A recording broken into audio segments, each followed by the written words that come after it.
The Caterpillar D8T is a larger size track type tractor and it weighs around 40 tonnes. It comes in the usual style Caterpillar branded box. There's some information about the model but nothing about the real machine. The box is factory sealed and the model itself is held within plastic formers. Yes, it's competition time! And it's the age-old question, how many ties will be used to secure the model to the base?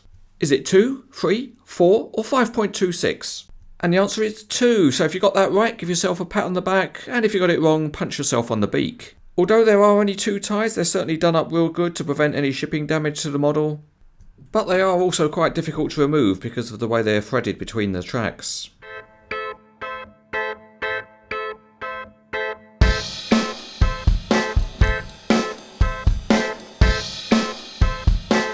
Looking underneath, the detail is reasonable and the metal tracks are good enough. The track frames don't have any working rollers and the detail's a little bit obscured by the thick paint, but the high drive sprocket is detailed. At the rear, the ripper assembly has a single tooth and it's reasonably sharp and detailed, and the plastic hydraulic rams have got some detailing with a very good colour match to the metal parts. The cab is metal with a good interior, but there are no windscreen wipers, and all of the handrails and grab rails are made of soft plastic. The engine cover looks quite good because of the textured detailing, and the D8T graphic is sharp. The main lift rams for the blade have got work lights and hydraulic hoses, and the metal blade has got some anti-wear plates along the bottom edge.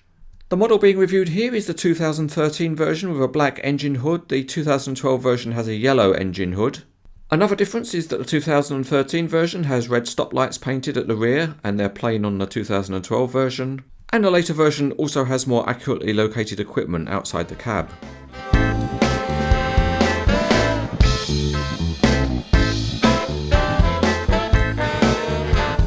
The D8T makes a good looking truckload, but it's a little bit wide because you can't remove the blade.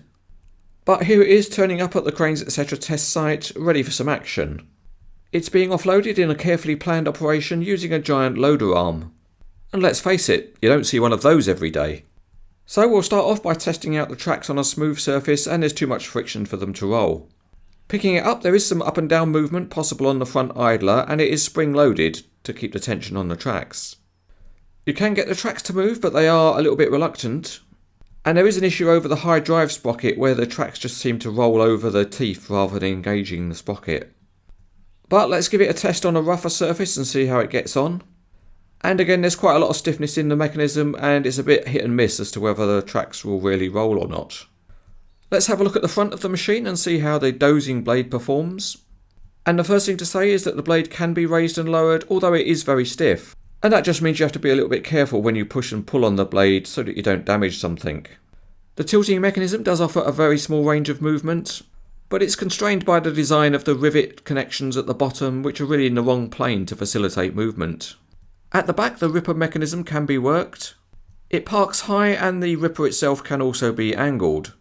However, there's not a great deal of downward movement of the ripper tooth possible. The ripper tooth is not adjustable in its holder and you can't get the tooth down very deep below the level of the tracks. But enough of the theory, because on CranesEtcTV we always like to do a real life simulation. And here is the D8T doing what it likes best, shoving rocks. In summary, this is quite a good looking model of the Caterpillar D8T with a decent level of detail. It does have some working features, which means you can pose the model as you like, but perhaps the model engineering is not quite as good as it might have been. But if you're a Caterpillar fan, it's recommended.